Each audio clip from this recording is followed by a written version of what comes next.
live. Hello, everybody, and welcome to the panel on the future of video communications. My name is Eleftheriadis, and I'm the chief scientist and co-founder of Vidyo. We have assembled, I think, a great panel with us today. Going alphabetically, we have Casey King, who is the CTO of LifeSize. We have Jeff Machtig, who is the co-founder of DVE. We have Dr. Maire Reavy, who is a senior product manager, media for Firefox at the Mozilla Corporation. Jeff Rodman, who is a co-founder and chief evangelist for Polycom. And Amir Zmora, who is the vice president for marketing and products at Radvision Avaya. Thank you all for being here with us today.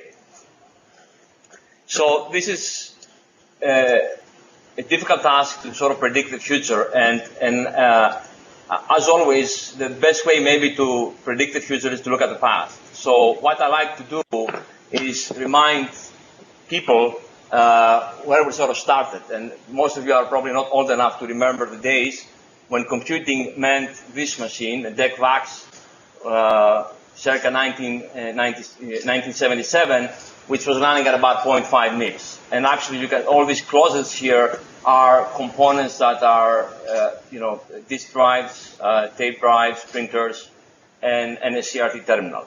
Okay, and this device, transformed in a matter of 31 years to the iPhone 3G, a portable device running at 1,250 MIPS. And obviously, this is not state of the art anymore, actually far from it. So I think it's instructive for us to look at this evolution and try to understand what it is that sort of made this happen, what made this phenomenal transformation possible. I don't think there are other disciplines, for example, civil engineering, right, or other engineering disciplines that have experienced this exponential growth. And of course, a key part of all that is the network and what we have learned in terms of using a network. Okay, I think video conferencing is probably the last big iron application, in that it was based on a very heavy, very expensive, very complicated server, what we all call a transcoding MCU. And I think what has happened for the maybe first 20, 25 years of video conferencing, this architecture has been very pervasive. It has not been challenged. And the first challenge that actually occurred was with the introduction of scalable video coding back in 2007. And Vidyo was actually instrumental in making this happen. So Vidyo used scalable video coding and introduced what we call this video router, which is essentially a server that does not use any signal processing.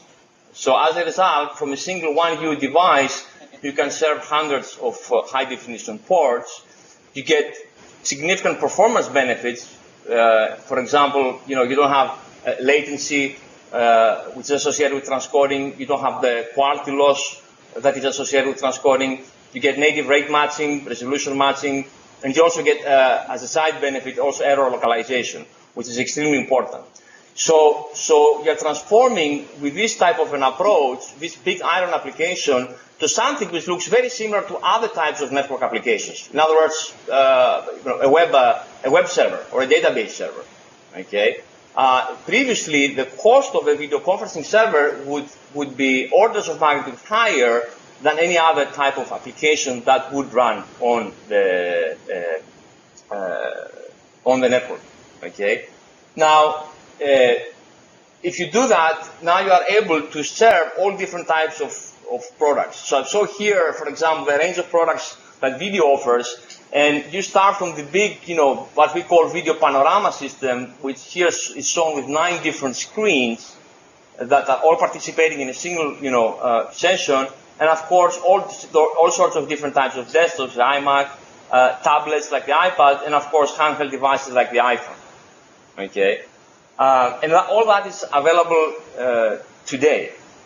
I think if I was to extrapolate, if you wish, and try to think of where are we headed, following along this line of thought, I would look into the virtualization and the cloud concept. In other words, now that you have transformed your video conferencing server to something which is similar to other types of application servers, you can actually benefit from the administrative and deployment, if you wish, gains that people have created for other types of applications and apply them in video conferencing as well. So you can actually take your quote-unquote MCU or server, video router, and put it in a cloud. And by that, I don't mean just, doing just the signaling part, but virtualizing the media plane as well.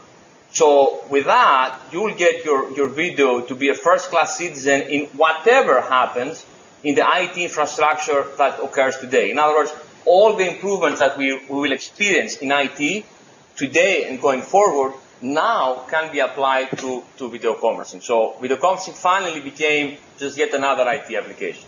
Okay? So these are my initial thoughts.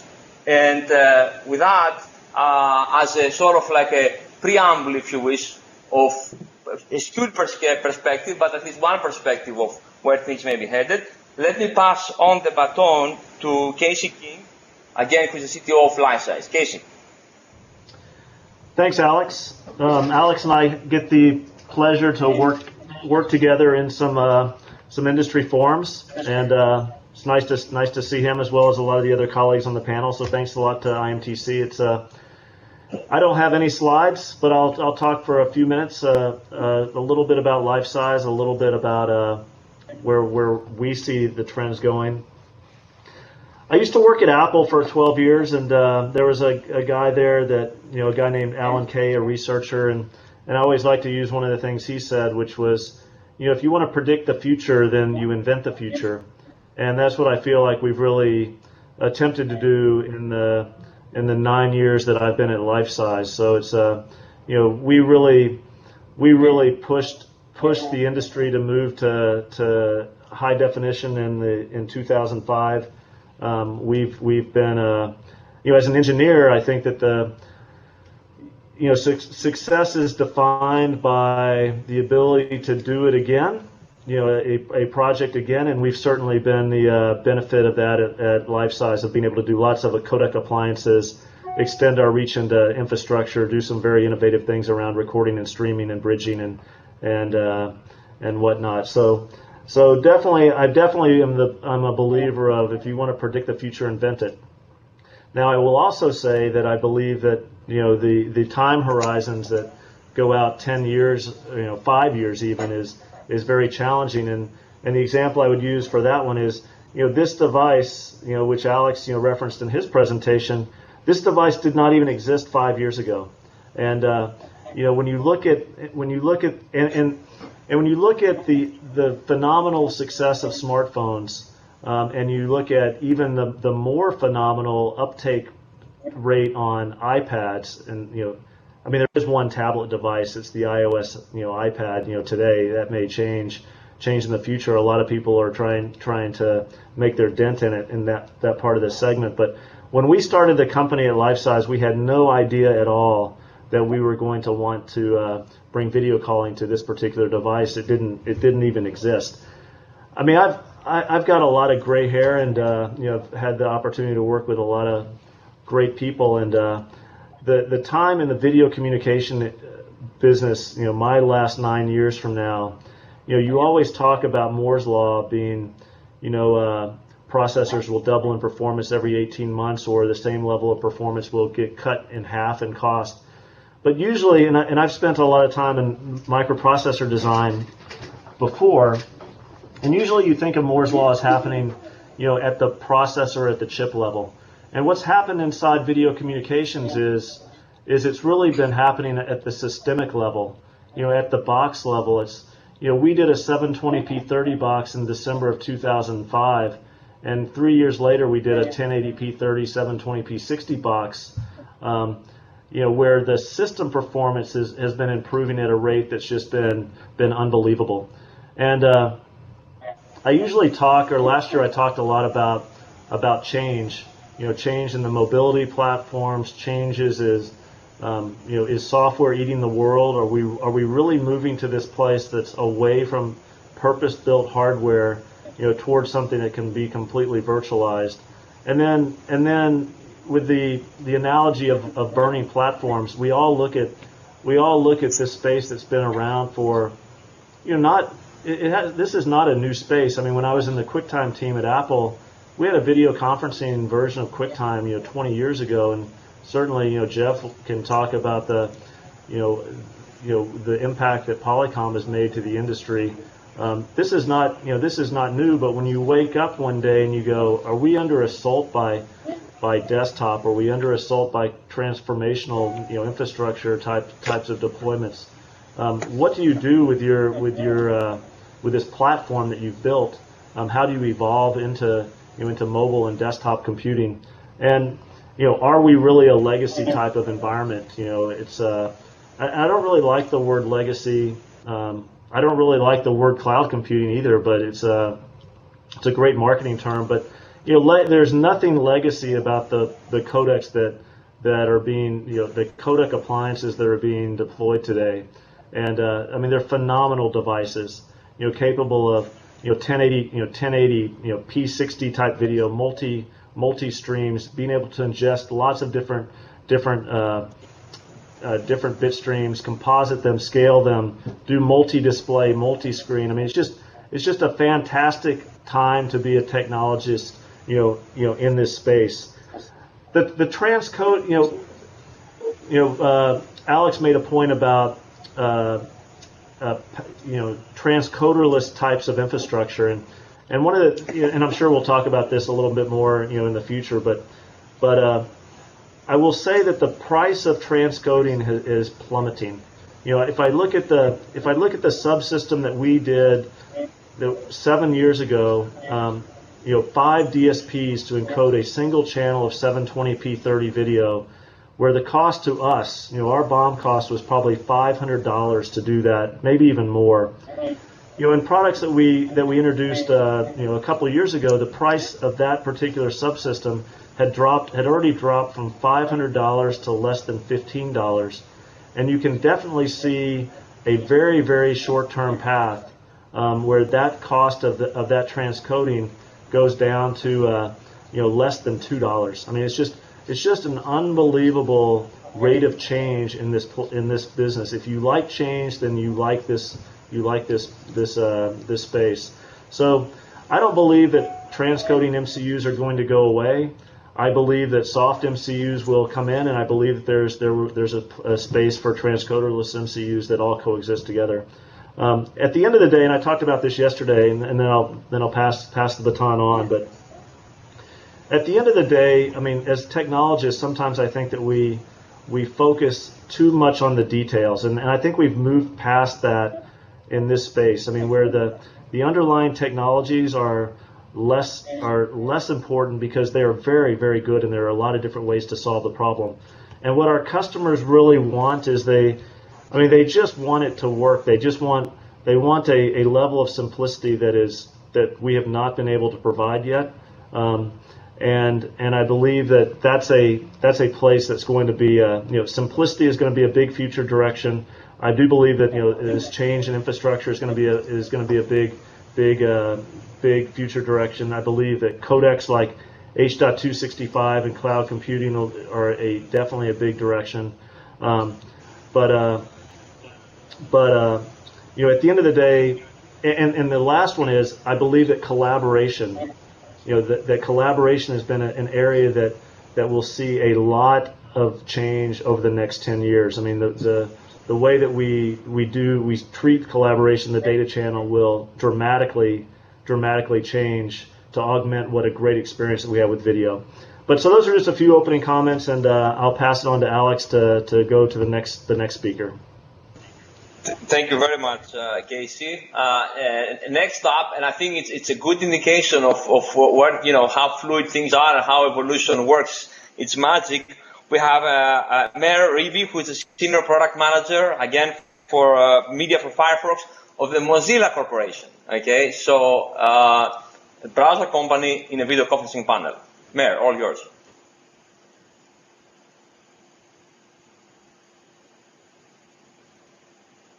Yeah, Maire, you're muted.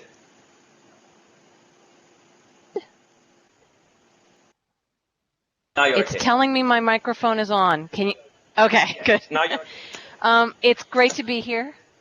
It's great to be here. A little bit of my background. I've been with Mozilla for about 6 months now as the product person for media, and I'm helping, set the roadmap for Mozilla. Prior to Mozilla, I was actually at a video phone company called WorldGate Communications that created the Ojo video phone. So I've actually been involved in video communications since 2003. And very much since 2003, this has been a passion for me. As I've come to Mozilla, the big project that is very near and dear to my heart is a project called WebRTC, which some of you may be familiar with. It actually is bringing video communications to basically to the browser, embedding it within the browser. It's an open, it's a standards-driven project. We're working with the W3C and IETF and several companies to actually figure out what the standards should be for real-time communication. And what I really see as the tremendous benefit to that is that bringing video communication, real-time communication, to everyone. A lot of times what I've heard over the last almost 10 years that I've been deeply involved in video communication is lots of people don't feel comfortable. There's actually a hurdle to get people over feeling comfortable about actually seeing their image, broadcasting their image, to others. People are more comfortable with with audio only. And what I always tell people is you're missing 90% of the conversation if it's audio only, because there is so much that video adds. And what we're working to do is Mozilla is working to make video, conferencing and, video real-time communication available to everyone, and really get people comfortable. And I see in the next, 10, 15 years, just video communication being everywhere. I think there'll be different levels of it, obviously, simply because there is, there's the exact technology you're using. Are you on a cell phone, or, do you have a huge pipe? There'll be different, trade-offs that you'll need to make, but people will, in another 10 years, 12 years, be used to video communication. And I think that's actually critical. I think actually getting people over this psychological hump of having most of their conversations with video is huge. Because I think once people appreciate how much more dynamic and rich the experience is with video communication, they'll demand it, and you'll see it everywhere. I see it being in every app that I know of can be enhanced with having at least the option of video communication added to it. And a lot of the stuff that I'm involved in, chatting with people about, at Mozilla and at other companies about where do we think things are headed. I really do believe that video communication will become the core. I think that especially as remote offices or virtual offices become more popular, and I definitely believe they will. I, for example, do most of my work out of a virtual office for Mozilla. I actually live outside Philadelphia, and Mozilla is based in California, but I work full-time for Mozilla from my home on the East Coast. And the reason I'm able to do that is because of video communications.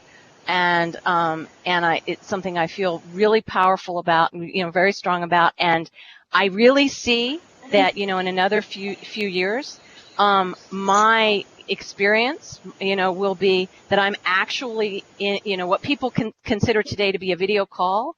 I see myself as always being in a video call and doing things within that video call, like browsing the web, like, meeting people.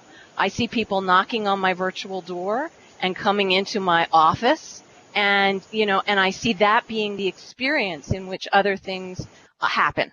And so even though Mozilla is defining stuff for our browser, the Firefox browser, I see the actually browsing the web being within that video communication experience, or at least having that possibility, and I think that's really exciting. And so those are my initial thoughts. And I really think that there's a tremendous opportunity to bring communication to people in all forms, in all, in a myriad of ways. From your desktop to your mobile browser. Firefox. You may have heard that Firefox officially launched its mobile browser yesterday, which we're thrilled about. And although we're working on WebRTC real-time communication for our desktop initially, we're hoping to move that to Android as well, and eventually to our own version of a phone OS called Boot to Gecko. We're working on coming up with a with a sexier name, but right now it's called Boot to Gecko, and it's actually an alternative to iOS or Android. And so I really see video communication being the hub through which all cool things happen. So with that, I'll turn it over to the next speaker. Thank you. Thank you very much, Maire. Appreciate it. It was really fascinating. I actually skipped in my alphabetical ordering Jeff Machtig. So Jeff, I apologize. We turn back to you. Jeff, as I mentioned earlier, is a co-founder of DVE with yet another perspective on what video conferencing is and how it's supposed to work. Jeff. Thank you. Thank you. First of all, let me just say that I'm a huge fan of Mozilla, early adopter, and you guys are doing fantastic and breaking new ground. Okay, I'm Jeff Machtig. I'm co-founder of Digital Video Enterprises. I'm, in fact, calling from my home, and so hence the uncorporate background. So let me just apologize for that. But this is really what it's all about. This is what video conferencing is all about: the added mobility, the ability to call from and conduct business from your home or any place on this planet. So now my background in DVE, we're unique with regard to this panel. I've been involved with video conferencing since 1995, but my involvement has purely been from the human factors aspect of video conferencing. Many years ago, my business partner, Dr. Steve McNally, and I began to research just the basic fundamentals of how to improve video conferencing as it was in the very early days. And we wrote many patents and have been involved with developing high-end immersive telepresence systems for the U.S. government, financial sectors. Basically, DVE's clients are C-level people that are looking for experiences, telepresence experiences that more closely resemble an in-person meeting, and that's really kind of what we're all about. There's a slide up right now, and you can see in the upper left-hand corner, this is our bread and butter product. This is our Huddle 70. What the Huddle does is it actually has an eye-line camera that's embedded into the picture, so that when you're looking into the eyes of the person that you're talking to on the other side, you're looking into the camera's lens and vice versa. And so you have eye contact. Eye contact being our chief nonverbal cue. The most important aspect of nonverbal communications is eye contact, and this is one of the advantages that we bring to the table. More importantly, though, that's the DVE spiel. But what the important aspect of what we do is, first of all, we're codec agnostic. I've been in this industry for a long time, and we're not partnered with any of the codec manufacturers. So we've always had the luxury choosing and selecting the best technology for our clients, and or going into existing infrastructures and just reinstalling a codec into one of our systems for the improved experience. So can we bring up the second slide, Alex? It's up now on my screen. It should be up on your screen. Yeah. Okay, very good. All right, what you're seeing right now, sorry about the picture quality, but this is our immersion room. And we developed this system back in 2007 when we debuted it at Telepresence World in 2007. We've won all kinds of awards with it. And basically what we're doing is we're providing an experience where the distant conferee is actually in the physical space of the room with you.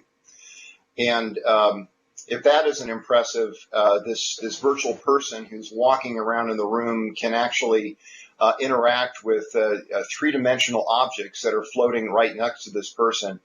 So the immersion room is kind of interesting. It's immersive telepresence, but it's an outstanding presentational tool. Right now, the U.S. government is using these in various areas, particularly with the Department of Energy. And so we're having a lot of fun with it. But the reason I'm here, though, is we want to discuss what the future of video conferencing is going to be, and what sort of experiences we're going to see going forward. First of all, we've had already just a tremendous amount of excellent information. And I agree pretty much with everything that I've heard so far. What I see happening here is I see the soft codec sort of taking the lead, and the appliance sort of falling back a little bit. I'm not sure if you've been following the news, but in our industry. But the immersive telepresence technology has fallen quite a bit in terms of sales. And I think the reason for this is that the affordability of newer SBC type codecs, video comes to mind, is just making it so much more easy for companies, for large corporations, to bring in video conferencing technology and infrastructure without the cost and expense. And so what we're seeing, what I'm seeing with my clients, is that the large room systems are really kind of becoming a harder sell because they're competing basically with laptops. So what we're involved with right now here at DVE is we're very involved with the BYOD, bring your own device, that I'm sure you've all heard of. Okay, and the basic theory is that you have your soft codec loaded onto your laptop. You bring your laptop to work, and this becomes your codec. This becomes your central piece of technology that enables you to reach out anywhere in the world. And you just simply connect your laptop to whatever cloud service is being used. So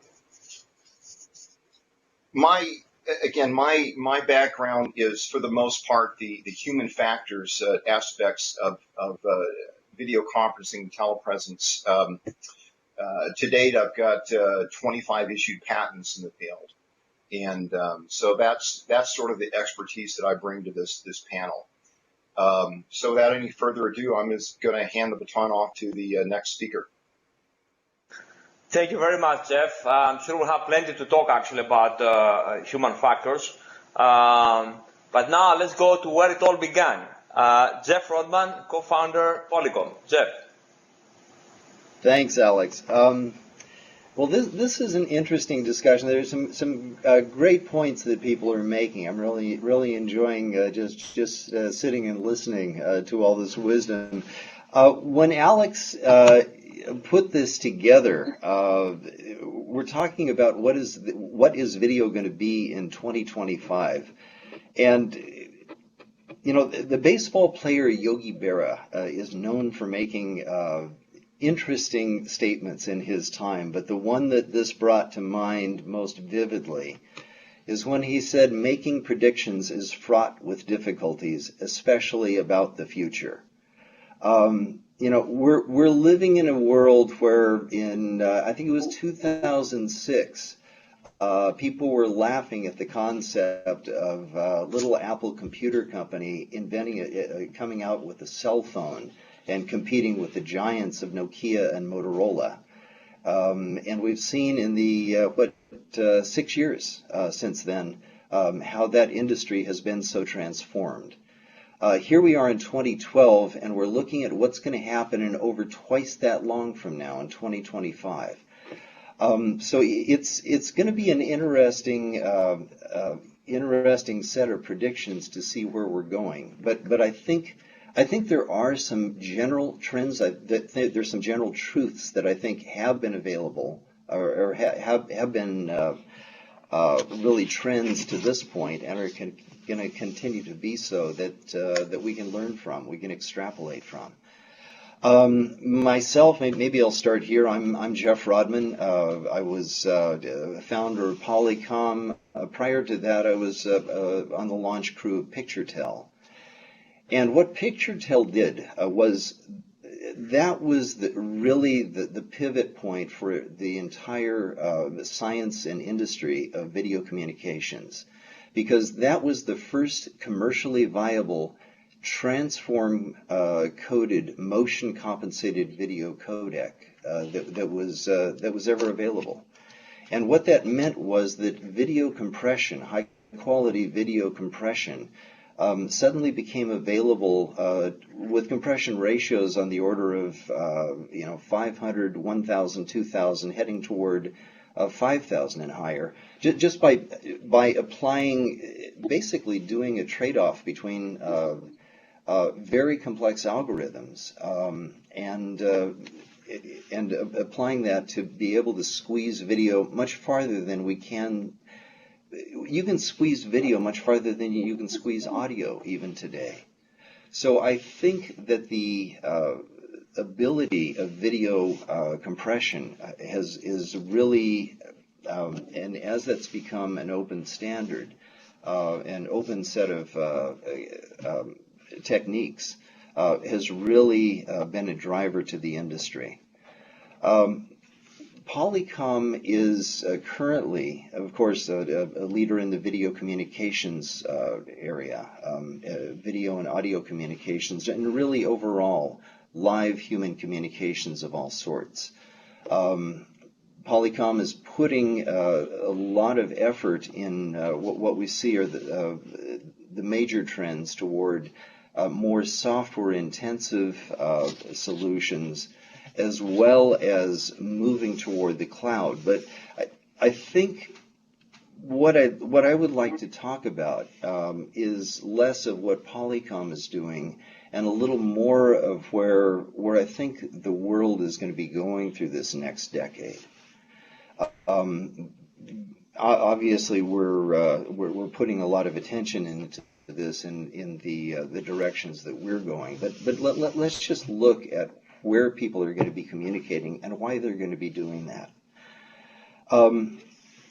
Currently, there's a big trend toward bring your own device, and we hear a lot of this. People are doing business, their company business, on their personal cell phone, on their personal smartphone, their personal laptop or computer. This is a continuing trend, of course, and IT departments are going to be continuing to need to learn how to deal with this, to bring to their users the kind of security and reliability that they expect from a business kind of appliance. Beyond the bring your own device world, however, we're also seeing a continued transition to essentially a bring your own network, because it's no longer over only a company's protected infrastructure that these communications are happening, right? So you've got proprietary networks, you've got public networks, you've got everything from audio only to full broadband connections, that at the end, users are going to expect that they work reliably. And their metric, the way that they measure whether a network is working properly or not, is, are they able to do what they do without being impeded by the network? Are they having a natural experience with in the communication that they're having with the people at the other end? So networks, even today, I think we're seeing an interesting kind of ecosystem that's developed, and I don't see any reason to expect it's going to change. What we can continue, what we will be doing, what we will continue to do, will be challenged by what we decide to do. And I mean that in this way. There are a lot of technologies that are in development now. There are a lot of technologies that have already been deployed, that have been demonstrated, and that are being put into products. But the networks over which they're being operated are subject to limitations. For example, even today, SIP communications, your ability to place a SIP call from one endpoint to another, a video call from one endpoint to another, is still significantly islanded, right? You've got separate video islands, and one of the big challenges that we're all facing is tying all of those islands together, so that we need to get, and I think by 2025 we will get, hopefully well before then, to an open calling structure as we have with 10-digit dialing. So there's a recent consortium, OVCC, the Open Video Collaboration Consortium, with major carriers, major vendors working together to provide this kind of video end-to-end capability. And that is one of the practicalities that we need to do. We have to lubricate the ability to connect video users among different environments, among different kinds of endpoints, among different standards. I expect that'll happen, and again, it's just a matter of the pace at which that'll happen. Another example of a limitation there is the need for a continued transformation of wireless bandwidth. We're still living in a world here in 2012 where we have this marvelous set of digital capabilities, and yet we still have a lot of over-the-air open bandwidth that's dedicated to 6 megahertz per video channel, a wideband dissemination, which is kind of funny in its way. So we've got bring your own device is going to be happening. We've got the bring your own network. And the other one, I think the third member of this triad is the bring your own environment. And we have today, and several of our speakers have already said that they're taking full advantage of that, as am I. I'm not speaking in a full-bore video communication. I'm not talking in a video conference room or from a telepresence room. I'm speaking from my office at Polycom. And I'm using a fairly straightforward terminal. But I also, as many of you do, work from other environments. So what is going to be happening is we will be seeing a continuing move toward more and more transparent communications, meaning not only higher quality, but fewer, essentially, glitches. The ability to say, hey, I want to talk with this person, and wherever you are, including and maybe especially wireless communication, so you're not tethered to a particular place, you can push a button, or you can, with high reliability, make that connection and begin that discussion. Because at the end of the day, It's that communication. It's that conversation, that meeting, that sharing, the sketch, the texting, whatever. That's really the goal of the whole video communications, audio communications, unified communications that we need to get to. And that's what all of the people in this conference, and probably most of the people who are watching this, are driving toward, is to all tie together openly, reliably, and securely with virtually transparent quality. So that's my view. Back to you, Alex.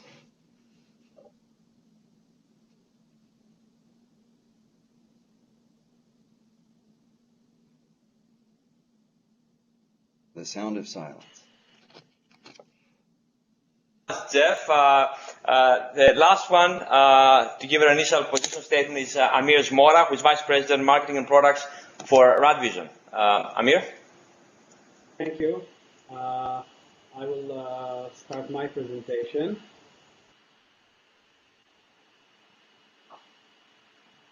So, can you see it right now? Is it on? Yes.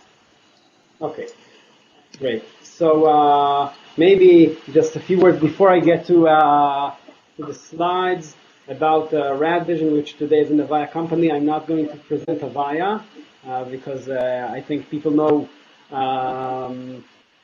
who Avaya is, and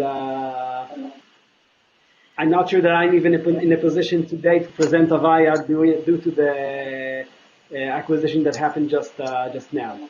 Talking about Radvision, I think that Radvision, to a large extent, actually in the early 90s, enabled voice over IP and video conferencing, and where for many, many years we've been holding two hats of, on one hand, selling video solutions, and on the other hand, enabling a lot of the video solutions of other companies that were introduced to market, and a large part of the voice over IP clients and infrastructure. With that, I will talk a little bit about the way I see video today and where do I see it going forward. First of all, I agree with the statement that was made just now by Jeffrey with regard to the islands. Video today, unfortunately, is still in islands, but and it means that I cannot call someone else from another enterprise as I call him from my mobile phone or from my desk phone. Second thing is that it is still on-premise. The equipment is still on-premise, even though we have hosted solutions today. Many of them are still kind of taking what you have on-premise and putting it as a hosted, but not bringing many other things that could make this experience much better and usable. And I think it's still too much talking about the resolution and the frame rate, and too much in the conference room and not enough on the personal side of things, as was stated before. And it's also kind of still a different application and not part of the unified communication experience, and that is also something that I believe will change. But I think that going forward, and I'm not going to claim that I can predict to 2025, not even 5 years forward, but at least my personal thoughts on this, is that first of all, the investment should go into creating the wow, and not into creating larger screens, because and also all the technology side of better compression and all these things, they are extremely important, but I'm sure they will happen. The question is more about the user experience. I think that's the biggest question. And with that, I really loved what I heard from Maire. I'm not sure that I'm pronouncing the name right, but at least I can say that the things that you said were music to my ears. Okay, because I really see eye to eye with many of the things that you have said. So if we look a little bit more into the details, first of all, I believe that video is going to be a feature in the unified communication and not an application. Okay, I think the acquisition of Radvision by Avaya actually represents that. Okay, because they took a video company that has great technology in video and they are we are a unified communication company. So now we need to tie all these things together. But I think this is going to happen. What's happening in the industry today? Video will have to become part of unified communication. This means that it's more personal, because unified communication is personal. And I believe that it will be tied. I mean, it will be tied with the mobile experience that we have today. If we see voice over LTE and RCS coming, and it's coming, I have no doubt about it. Okay, and the same way that I can call someone from my mobile, I will be able to experience all of the unified communication functionality, including video, from my mobile phone or from any other device, from an enhanced address book that will allow me at the end of the day to communicate with my friends who are not colleagues, but also with colleagues in the enterprise. And it means that also a consumer will be able to do things with people in the enterprise. Okay, the customer will be able to call the enterprise, to IM with the enterprise, to do things with the bank, healthcare, all of these verticals, they will significantly change. And that's why I agree, WebRTC is going to change the world of video communication, and tying together WebRTC with the experience of RCS that is hopefully will bring standard ways to do unified communication to the market. It will allow us to tie the consumer to the enterprise, and also to tie enterprises to enterprises. So I would say that if I want to summarize my view about video conferencing, I think it will be video communication and not video conferencing, because video conferencing is a conference room, and video communication means that I will be able to communicate with any device that I have, any environment that I have, on any network, and have great user experience. That's from my end.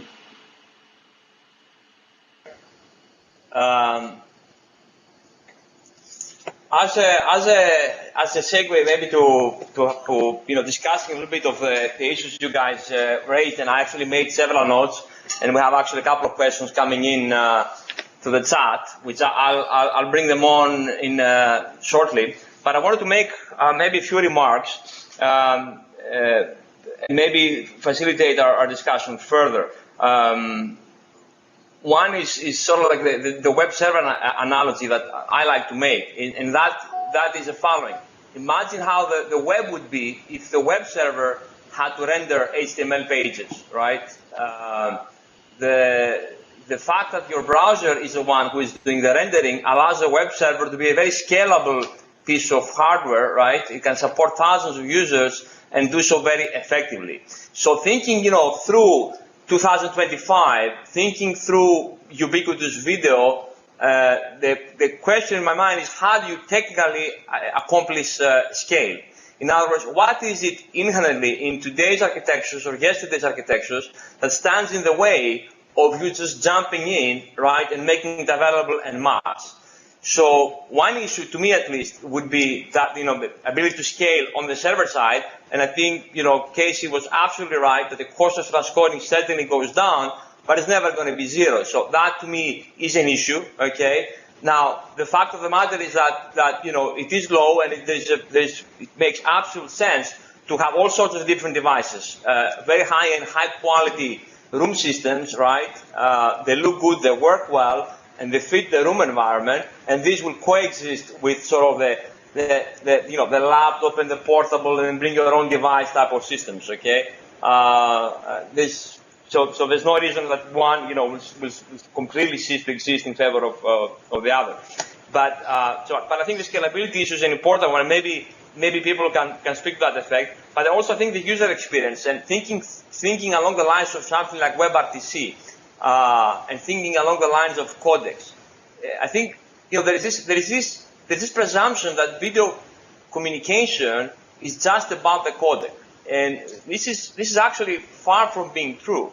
In other words, contrary to, let's say, entertainment video, where you are free to buffer everything for a long time, right? Real-time communication has this requirement of very short delay. And of course, when you want to run this over a general purpose network, right, then all sorts of things have to happen on the system level to make things happen. So it's not just a question of picking up a codec and then, allowing two parties to connect, and then after you set up the pipe, you let the bits roll, and that's it, you're done. That's not how it works.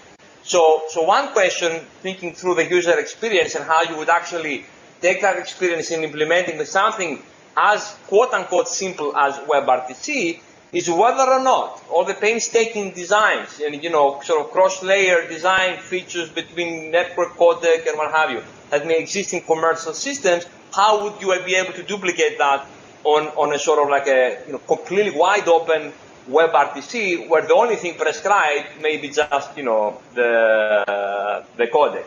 And as a final note for human factors, to me at least personally, the greatest invention was this. This is a 4-connector mini plug, okay? And that is actually the plug that is used on the iPhone, the telephone, okay? And when Apple actually introduced the single plug on their laptops, where you could take your iPhone headset and plug into your laptop and have a laptop headset, to me that was fantastic because immediately it meant I could dispense with carrying an extra level, an extra set of headsets, right? With a single headset, I was working with my phone and working with my laptop. And honestly, judging just from my own personal experience, to me, it was an aha moment. So I'm certainly hoping that there will be more coming from the, companies like DV and others, okay? And I'll feel free to jump in and, I touched upon a number of things, but feel free to jump in and respond.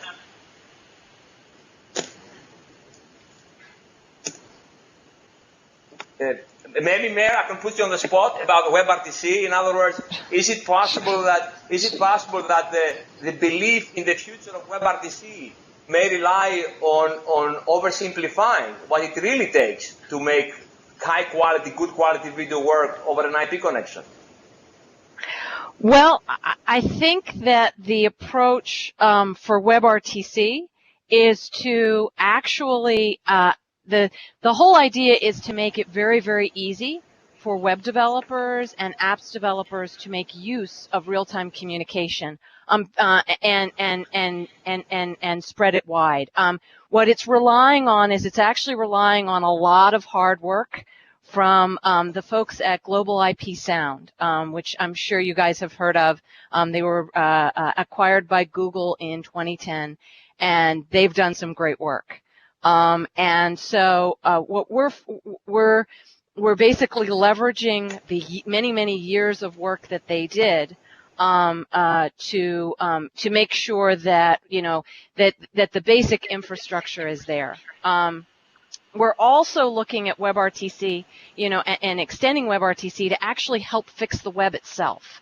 I mean, the web itself is fundamentally broken for real-time communication, especially with respect to congestion control, and and how packets are handled for real-time communication relative to the needs of real-time communication, which you touched on. With streaming, it's a very different problem set. People see video on the web or anywhere, and they think video is video is video. And really, for real-time communication, these packets have a finite lifetime. And if they're too delayed, or if too many of them are dropped, or there are well over a dozen things that you have, that you really have to care about. Everything from delay to jitter to packet loss. All of those things have to come together in a way such that real-time communication just works. So I'm not sure that WebRTC is looking to oversimplify things. I think what we're looking to do is we're looking to figure out the pieces that that web developers and app developers don't know and don't want to know, and we're looking to put in the fundamentals for a great low delay. And I could extend it by 12 adjectives, but just a real-time communication that works. We'll know we've been successful when, 2, 3, 4 people can get on like a Hangout, like a Google Hangout, and almost forget that they're not in the same room. I mean, that's what I've said for years. You have a great system when you have however many people you've designed it for, when you can actually get in that conference or get on that call or whatever and forget that you're not in the same room with them. And that's what we're still striving for in WebRTC. And the spec is not done. We are pushing. We will have first implementations out so that people can start trying it, hopefully by the end of this year. But it will probably take another year, maybe 2, for everything to get finalized. Specs are notoriously slow. But in the meantime, Google and Mozilla are going to be getting out our implementations, hopefully by the end of the year. Have people try them. And take feedback and user input very seriously to try to get it working well enough that people love using it.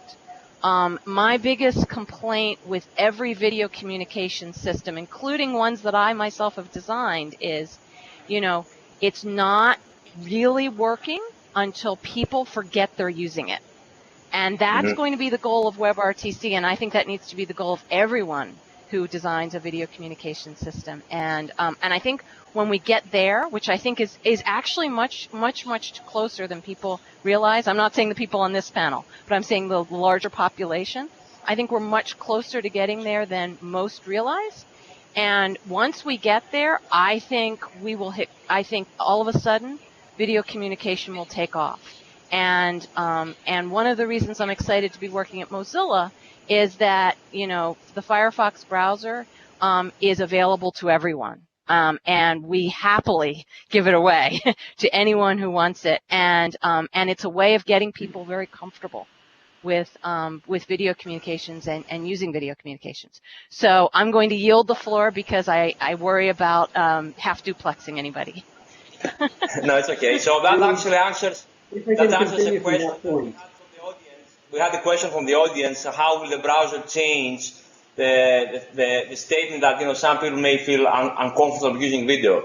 My personal sense is that WebRTC can provide a solution, but I don't think it can supplant high-end purpose-built solutions. And I would like to ask Casey, who's been around the block a couple of times, how does he see this sort of from a technical point of view, if he sees WebRTC being able to capture all the complexity of a purpose-built, video conferencing system. And I guess Amir also wants to say something, and so Amir, will get to you right after Casey. You're muted, Casey. Great discussion, and it just shows the potential and the power of video. And just to digress, I'll get to your question in just a second. But today, I was on a call to. It's been a very busy morning for me. I was on a call to all our call. When I say a call, it means everything's video. I don't own a landline. I don't have an office phone in my office. We're all in. But I was in Bangalore. I was in Boston. I was in Oslo. I was in Virginia.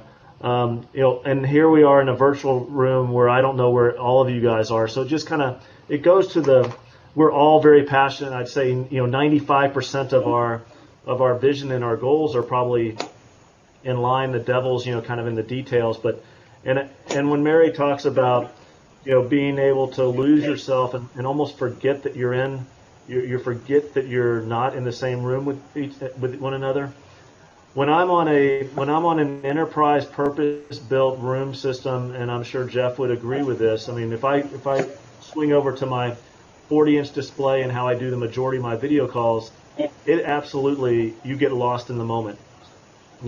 As interesting as this experience is, it is not a lost in the moment experience, on the desktop.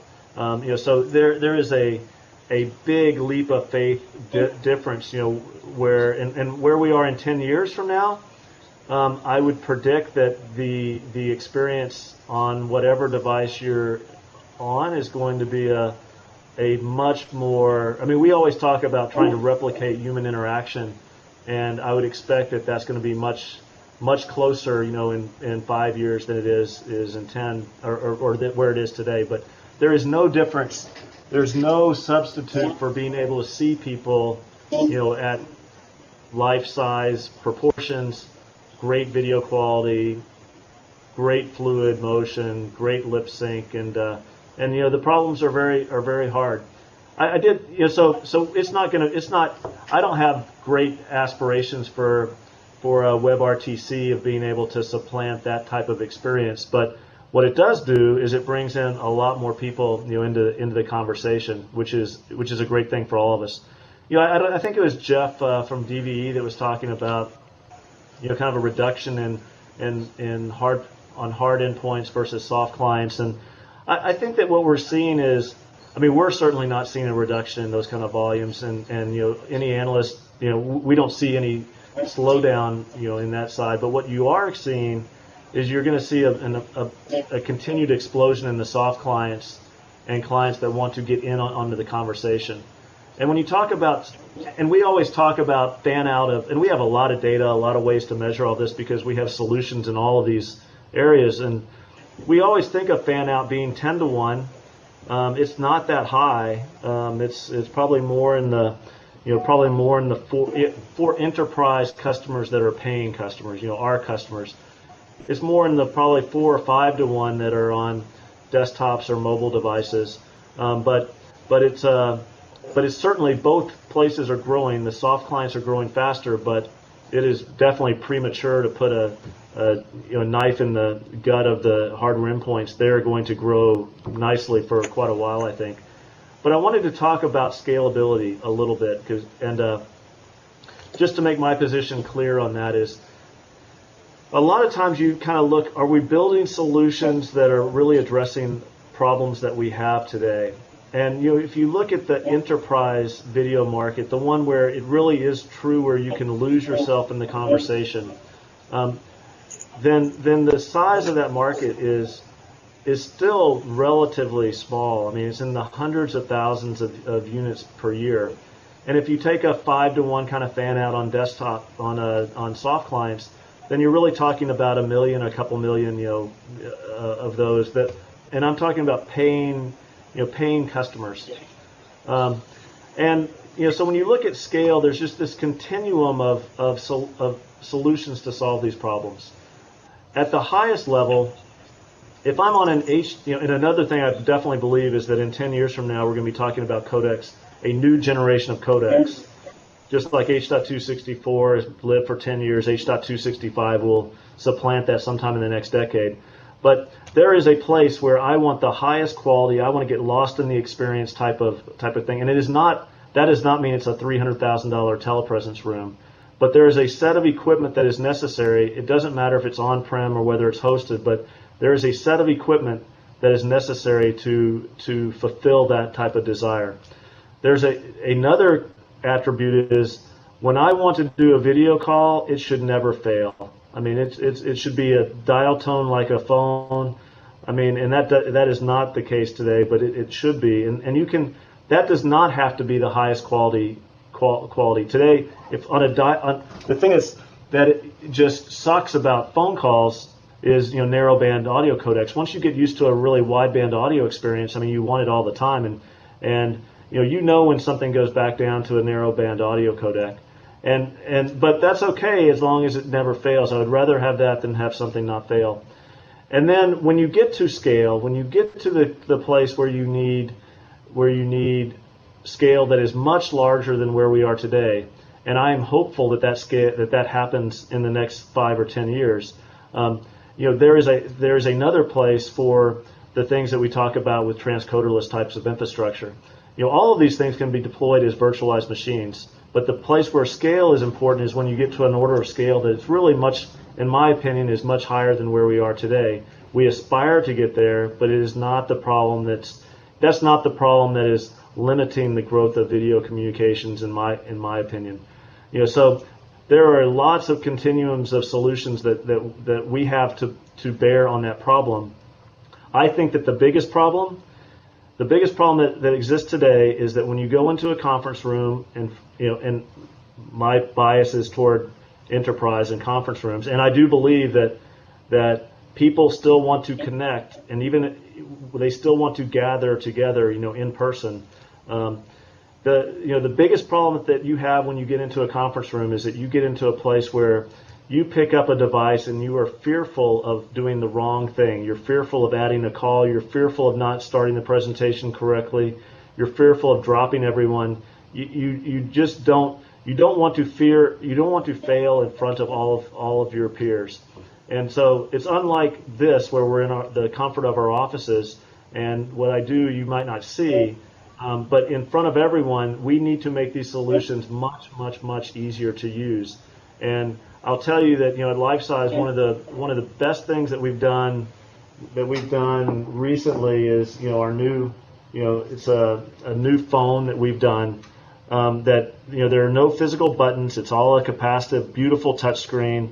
And I guarantee you that none of you have ever, if you've never used a LifeSize system, you could come here and I could say, make a call, do a presentation, start recording, and you would be successful at being able to do that, versus some of the older systems, where I give you, a remote control and I say, go do this. So the human factors, the UX, I think that that's the real barrier to making people comfortable with the technology to get into this experience of where you get lost in the moment. So next. Yes. Thank you, Casey. Excellent comments. Amir wanted to say something, though. Yeah, I wanted to comment on the previous part that Casey got it at the end of his statement with regards to scalability. So first of all, I think that we have passed the point. Maybe it will sound a bit as I'm simplifying things. I'm not trying to simplify, but we have passed the point that technology and bandwidth are the issue. Now, of course, there is going to be a lot of advance in technology in the next 5, 10, and following that years. Okay, but I think that the technology we have today is good enough for experience like we have now. And if you look and compare what happens on the consumer side with growth perspective versus the enterprise, I think it's not comparable. Now, if the price of scalability is interoperability, I prefer the second. Okay? Meaning, if every company is going to develop its own secret sauce in order to allow scalability, it's going to not require scalability. Okay? And I think that the issue that we need to look at today is not how we, of course, we need a better codec, okay? But that's not the issue. The issue is, how do we provide an experience that people will use it more and will be able to connect better between people? And once we have that, there will be a need for scalability, and scalability will come as it came to many other places on the internet. Okay, YouTube today is not what it was 10 years ago, or I don't know, I don't even remember when it was founded. Okay, but look at the enormous amount of data and processing that is happening on many cloud-based solutions today on the network. And even though they're not delay sensitive as the experience we're having right now, they have their own challenges. Okay, and scalability came to those places when demand came. So now we need to create demand. Scalability will come. Thank you, Amir. We have 5 minutes left, and I would like to get our two Jeffs to provide some sort of closing remarks, maybe starting from Jeff Machtig from DVE. Looking at the human factors involved in sort of desktop video communication, you're probably laughing, meaning, it's so basic, right? And you guys represent sort of the high end of that experience. How do you sort of see these two ends sort of meeting somewhere, halfway through maybe in the future? Okay, good. Yes, excellent question. What I'm seeing are sort of a departure where the really high-end systems and the what you might refer to as lower-end systems are moving further apart. And with regard to really high-end C-level experiences, we're going to see some huge advances, many of which DVE has been involved with, and you'll see more about that as time goes on. But we're going to have 3D telepresence. We're going to have 3D systems that are modeled in sort of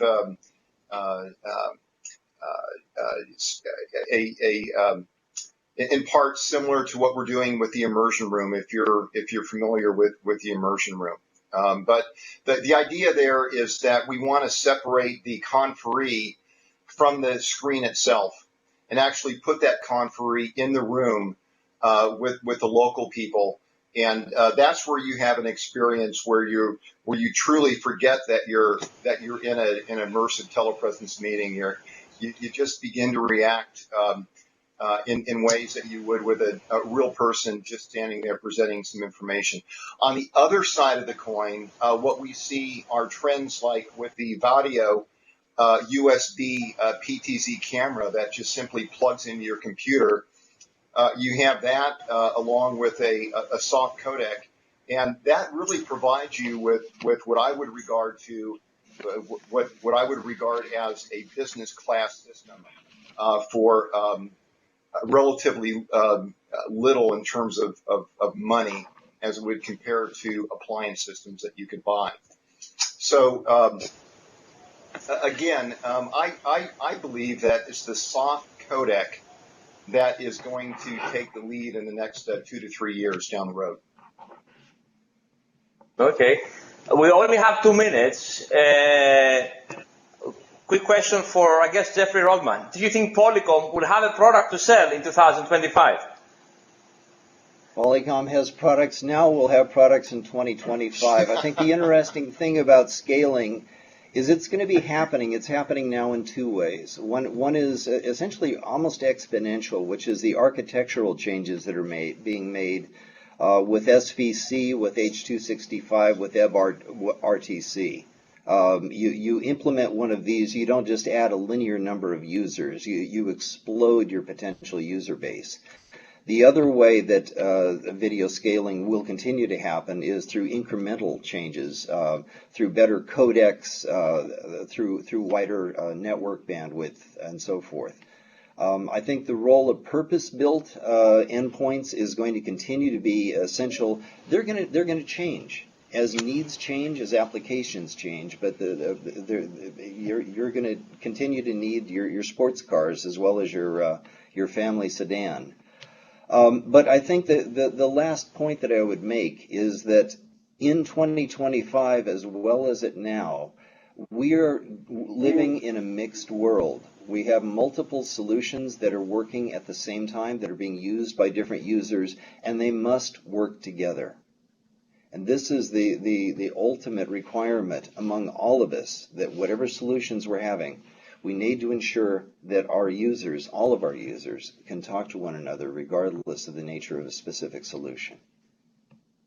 That's a very fitting way to end this panel. Thank you guys so much. I'm honestly honored to be among you. We had Casey King, CTO LifeSize, Jeff Machtig, co-founder DVE, Maire Reavy from Mozilla, Jeff Rodman from Polycom, and Amir Zmora from Radvision. I'm Alex Eleftheriadis. Thank you very much, guys, for watching. That's all for us. Thank you.